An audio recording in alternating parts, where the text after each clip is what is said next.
Assalamu alaikum everyone. This is Misbah Ahmed and I welcome you all to Smart Education Academy platform. आज हम cell division और nucleic acid के हवाले से बात करेंगे। तो सेल डिवीज़न में बेसिकली क्या होता है कि ये जो है वो दो सेल्स जो आइडेंटिकल होते हैं उनकी रिप्रोडक्शन के हवाले से है। लाइक एक पेरेंट सेल जो है वो डिवाइड होगा बिल्कुल सेम आइडेंटिकल दो या दो से ज़्यादा डॉटर सेल्स में। सेल डिवीज़न की हमें ज़रूरत क्यों होती है? सेल डिवीज़न बेसिकली जो है वो जैसे कि हम जानते हैं कि सेल एक बेसिक बिल्डिंग ब्लॉक है लाइफ का। तो अगर ये प्रोड्यूस ना करे तो ऑर्गेनिज्म की ग्रोथ और डेवलपमेंट रुक जाएगी। तो सेल डिवीज़न बेसिकली ग्रोथ और डेवलपमेंट के लिए ज़रूरी होती है। इसी तरह से हम अगर अपनी स्किन को देखें तो हमारी स्किन जो है वो हर 35 डेज़ पे रिप्लेस होती है। हमारी स्केलेटन की जो कैल्शियम और जो बोन्स का जो स्ट्रक्चर है वो हर 7 साल में जो है वो चेंज होता है। तो इट मीन्स कि हमें 35 डेज़ चाहिए होते हैं to change skin and 7 years चाहिए होते हैं for bones. We have no skeleton. अगर ये सारी चीज़ें चेंज ना हो टाइम पर तो हमारे पास ना स्किन बचेगी ना बोन्स बचेंगी। तो न्यू सेल्स आते रहते हैं और रिप्लेस करते रहते हैं old skin and bone cells को।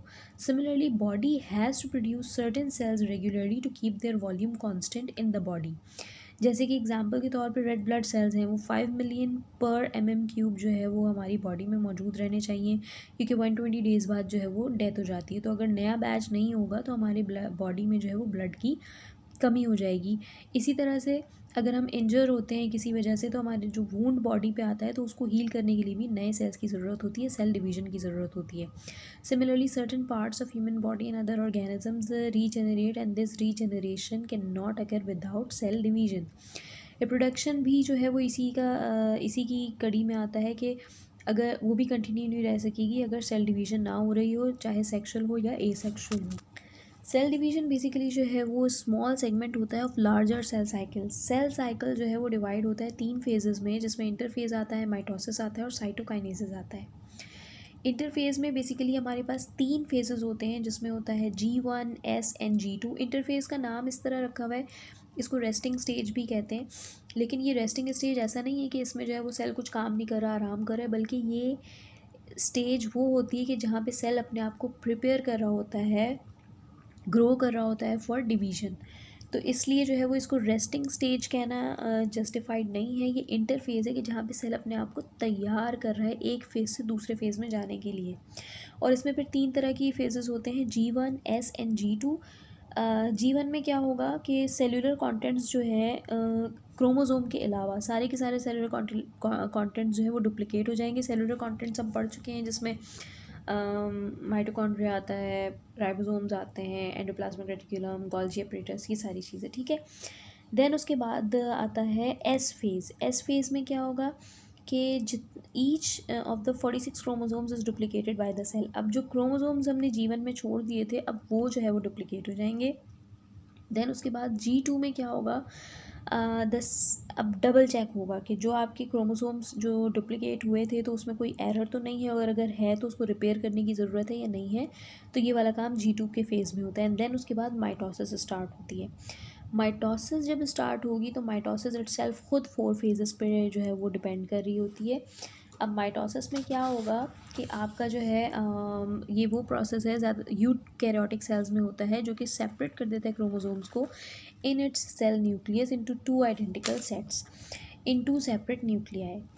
आइडेंटिकल सेट बनेगा माइटोसिस में हमेशा। और ये आपकी जो सोमैटिक सेल्स होते हैं, देखिए क्रोमोसोम्स का जो पेयर है ना वो 2 तरह के सेल्स पे डिपेंड कर रहा होता है। एक सोमैटिक सेल्स होते हैं जो कि 22 पेयर्स होते हैं, और एक पेयर जो होता है ना वो होता है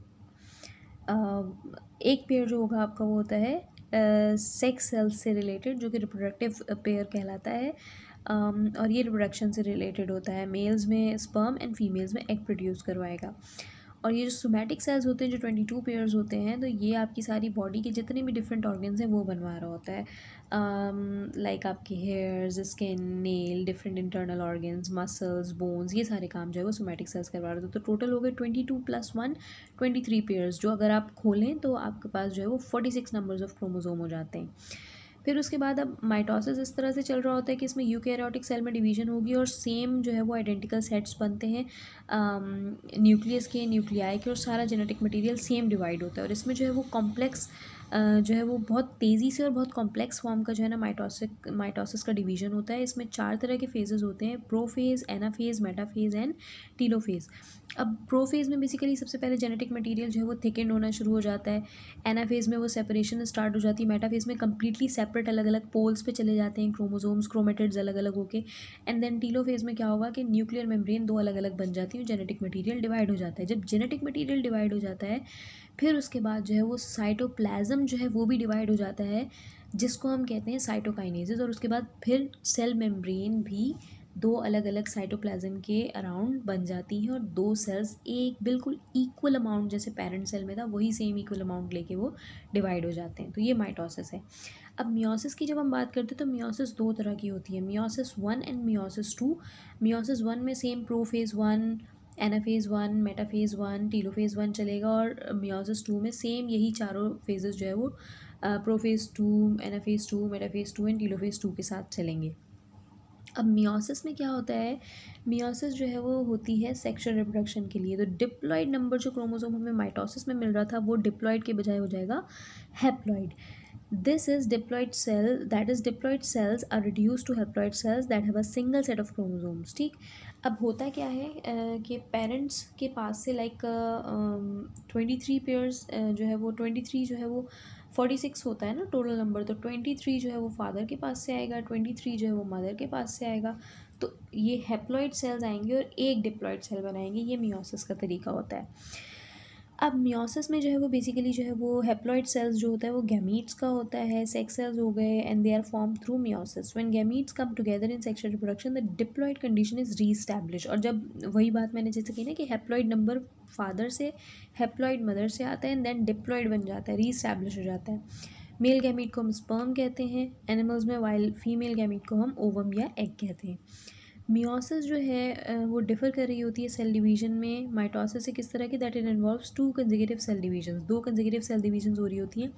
जो मियोसिस 1 होती है ना वो उस वक्त हो रही होती है कि जब बेबी वूम के अंदर होता है और तब डिसाइड हो रहा होता है कि कौन सा जो है वो इसका जेंडर है। अगर फीमेल है तो एग्स बनना शुरू हो जाएंगे और मियोसिस 1 उनमें होगी और वो फिर वहाँ पे मियोसिस 1 का प्रोसेस जब कंप्लीट होता है तो ये वाली जो चीज़ जो भी सेल डिवीजन्स हो रही थी वो वहाँ पे रुक जाती हैं।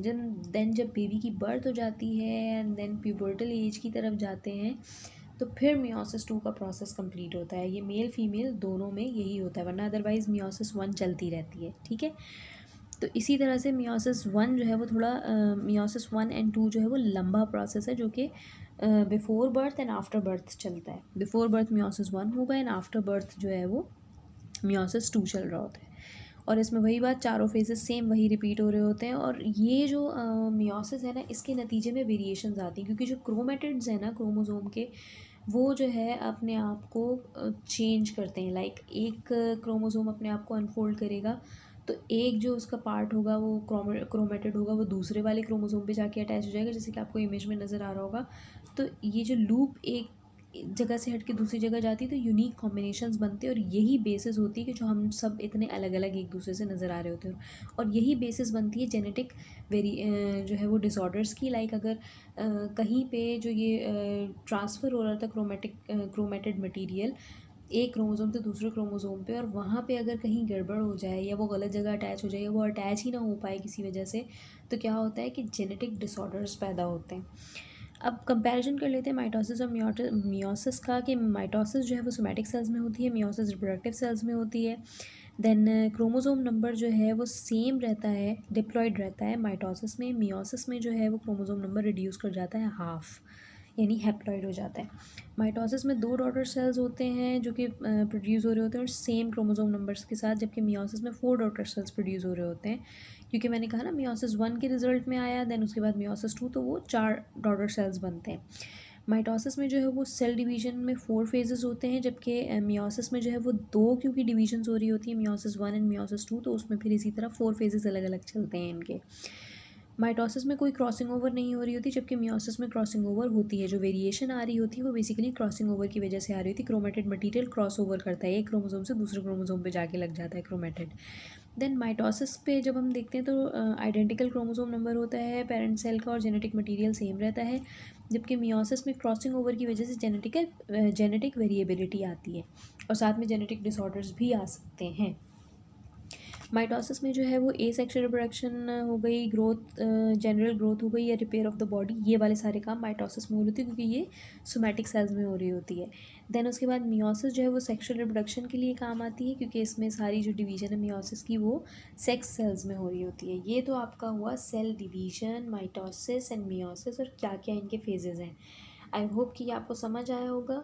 अब हम बात करेंगे क्रोमोसोम्स के हवाले से कि क्रोमोसोम्स क्या है। Chromosome basically thread like structures